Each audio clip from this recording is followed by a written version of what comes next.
think it's important to put forth my vision of what the self represents, because I think that when we think about ourselves, when I say myself or you say yourself, as collectively we say ourselves, I think that we're really only thinking about our physical self. Our physical self is our physical body, if you will, our organs, our tissues, our blood, our bones, our DNA, cells, muscles, our various systems, our circulatory system, our lymphatic system, digestive system, nervous system, all our senses, our outer senses, our physical senses, seeing, hearing, thinking, feeling, touching. I know I'm making up these senses as I go.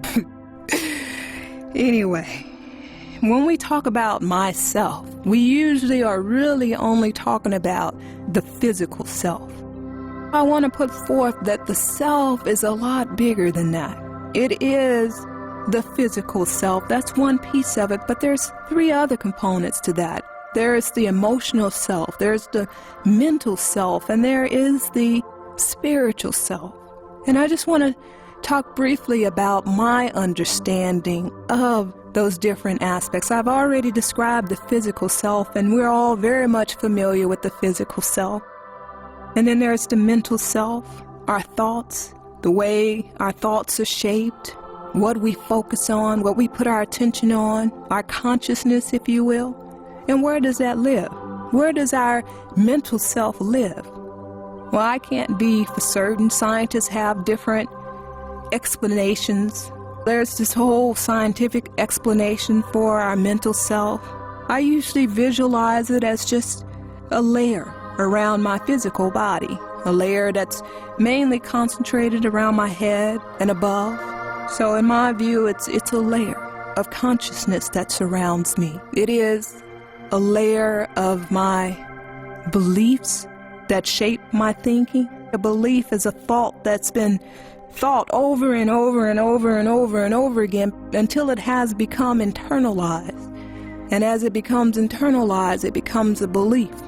It's like a lens from which you look through, you think through in every situation. And it shapes and colors how you perceive that situation. So that's the mental self. And then we have the emotional self. And where do our emotions live? Does it live in our hearts? Or I'm sure scientists have some explanation for where our emotions live, and they may even say that our emotions are really just thoughts. I think they are different. They are distinct things. The thinking is the thoughts, the logical or the creative or intuitive ideas or concepts that we ruminate on. And then there's the emotions, the feelings, the sensations that shape things. It could shape our thoughts. Our thoughts could shape our emotions. I consider them to be distinct things. And I consider emotions to be real. If it wasn't real, then how is it when we get angry, we may do things that we would never do when we're not angry? So they are real. I like to think of my emotional body as just another layer, a cocoon, if you will, that surrounds my body. I don't know if that's accurate scientifically, and I don't really particularly care. It makes it real to me to have this notion that I have a physical body, which is the one that I experience, I can touch, I feel the sensations, I feed with physical food, physical water. And then there's the mental body, or the layer that surrounds my head, that I think with, that I can feed with positive ideas and thoughts. And then there's the layer of my emotional body that's all around me, all around, another layer to my physical body that I use to have sensations or feelings that take me through the world, the joy, the pain, the happiness, the sadness. And I can feed it positive emotions. Just like I can feed my mind positive thoughts, I can feed my body positive food. And then there's the spiritual self, and where does that live? Well, there's a lot of different views on this. People have documented different components to our spiritual self. A lot of books have talked about our spiritual selves.